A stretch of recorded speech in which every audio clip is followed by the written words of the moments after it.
হচ্ছে এখানে? রাস্তার মাঝে এত ভিড় কিসের? এখনকার ইউটিউব জগতের সব থেকে ভাইরাল প্লেয়ার রিয়াজ সাহেব এসেছে, সেই জন্য এত ভিড়। আপনাদের গ্রামে এসেছি, আপনারা যে যা পারবেন আমাদেরকে কিছু দিয়ে সাহায্য করুন। ম্যাডাম, কেন হাত পা নেই? কাজ করে খেতে পারো না? এসব ধান তো সব বুঝি। আপনি ভাই ভিক্ষার পথটাকে বেছে নিয়েছে, আর আপনারাও তেমন জেনে শুনে এদেরকে ভিক্ষা দেন কেন? মা তুমি এটা ভুল ভাবছো, ও এটা নিজের জন্য করছে না। ওর সাথে যে বাচ্চাটাকে দেখছো, ওর বাবা ভীষণ অসুস্থ, অপারেশন করতে অনেক টাকা লাগবে, তাই ওরা এভাবে নাচ গান করে কিছু টাকা তুলছে যাতে ওর বাবার অপারেশনটা করাতে পারে। ছেলেটা খুবই ভালো, সবসময় অন্যের বিপদে আপদে ঝাঁপিয়ে পড়ে।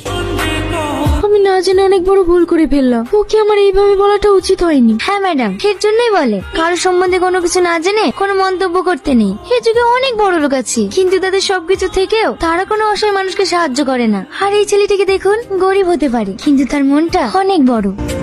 ম্যাডাম আপনার জন্য সবাই ওয়েট করছে। চলো আমি আসছি।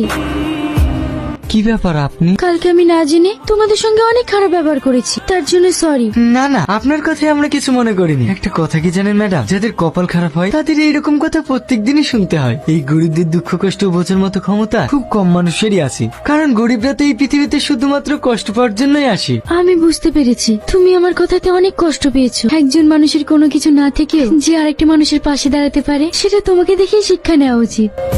ড্যাডি, তোমার সঙ্গে আমার একটা কথা ছিল। কি কথা? আমি বিয়ে করতে চাই। এ তো খুশির খবর, তাহলে আজই আমার বন্ধুকে ফোন করে ব্যাপারটা জানাচ্ছি। তোমার বন্ধু ছেলেকে না, আমি একটা ছেলেকে পছন্দ করেছি। সে কিন্তু গরিব, কিন্তু তার মনটা ভালো। কিন্তু আমাদের স্ট্যাটাসের সঙ্গে মিলবে কি করে? ওর কিছু নেই তো কি হয়েছে, আমাদের তো সবকিছু আছে। তোর মা মারা যাবার পর থেকে তোর কোনো কিছুতেই অমত করিনি, তাই তুই যেটা ভালো বুঝিস সেটাই কর। তোর খুশিতেই আমি খুশি। কাঁদিস না, এই পৃথিবী ছেড়ে সবাইকে একদিন চলে যেতে হবে। এই কষ্টটা আমি অনেক আগেই পেয়েছি, কিন্তু আমাদেরকে তো বাঁচতে হবে। বল, খেয়ে নে। রিয়াজ, ম্যাডাম আপনি? বিশুর আব্বা কালকে মারা গিয়েছে। তোমাকে একটা কথা বলার জন্য এসেছিলাম, কিন্তু এই মুহূর্তে তোমাকে যে কিভাবে বলি সেটাই ভেবে পাচ্ছি না। কি কথা? তোমাকে আমি বিয়ে করতে চাই, তুমি আমায় বিয়ে করবে? আর কি মারছেন ম্যাডাম? আমাদের মতো গরিব মানুষকে নিয়ে সবাই মজা করে, আপনিও করছেন? না না ম্যাডাম, সত্যি বলছে, তোমাকে আমার ভীষণ পছন্দ। ম্যাডাম, না আমরা দুমুঠো ঠিক মতো খেতে পাই, না আছে মাথার উপরে ছাদ। আর আপনি? তোমার নেই তো কি হয়েছে, আমার তো আছে। না ম্যাডাম, এই মুহূর্তে বিশুকে রেখে আমি। বিশুও থাকবে, ও তোমার ছোট ভাইয়ের মতো। গুরু একটু পাশে পাশে দাঁড়াও। ম্যাডাম, ওইদিকে সব কি হলো ম্যাডাম? আপনি কান্না করছেন কেন?